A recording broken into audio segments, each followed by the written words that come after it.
बिस्मिल्लाहिर्रहमानिर्रहीम। अस्सलाम वालेकुम। कैसे हैं आप सब? उम्मीद है कि बिल्कुल खैरियत के साथ होंगे।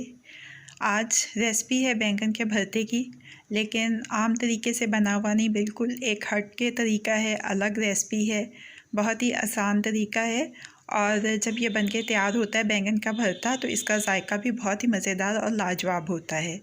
रेसिपी शुरू करते हैं उससे पहले चैनल को सब्सक्राइब कर लीजिए और बेल आइकन के बटन को प्रेस कर लीजिए ताकि हर नई आने वाली रेसिपी का अलर्ट सबसे पहले आपको मिल सके।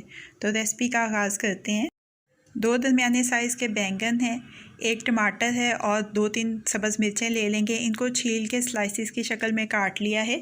एक फ्राइंग पैन रखा है मैंने चूल्हे के ऊपर, जिस पे 2 खाने के चम्मच तेल के डाल दिए हैं। अब इसमें ये स्लाइस किए हुए बैंगन डाल रही हूँ। इनको मैंने शैलो फ्राई करना है। आप चाहें तो ज़रा मोटे टुकड़ों में काट के इसको डीप फ्राई भी कर सकते हैं, लेकिन मैं शैलो फ्राई कर रही हूँ। रिज़ल्ट दोनों का सेम ही आता है। आप चाहे इनको शैलो फ्राई करें या डीप फ्राई करें।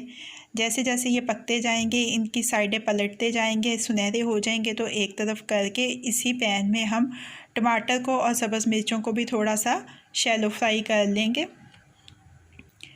ये सारी सब्ज़ियां शैलो फ्राई हो जाएं तो 2 खाने के चम्मच तेल के मज़ीद डाल लेंगे, जिसमें एक छोटा सा प्याज बारीक चॉप किया हुआ। हल्का सुनहरा फ्राई हो जाए तो इसमें टमाटर को चॉप करके डालेंगे, साथ ही लहसुन अदरक का पेस्ट 1 चाय का चम्मच और थोड़ा सा पानी। साथ में मसाले शामिल करेंगे, जिसमें मेरे पास धनिया पाउडर है 1 चाय का चम्मच, नमक हस्बे जायका है, लाल मिर्च का पाउडर 1 चाय का चम्मच और हल्दी 1/4 चाय का चम्मच है। ये मसाले इसमें डाल के अच्छी तरह से मिक्स करके बैंगनों को बारीक चॉप करके इसमें शामिल कर देंगे। साथ ही इसमें सब्ज़ मिर्चें डाल देंगे और इसको 2 से 3 मिनट का दम दे देंगे। बैंगन का भरता हमारा तैयार हो गया है। इसको डिश आउट कर लेते हैं।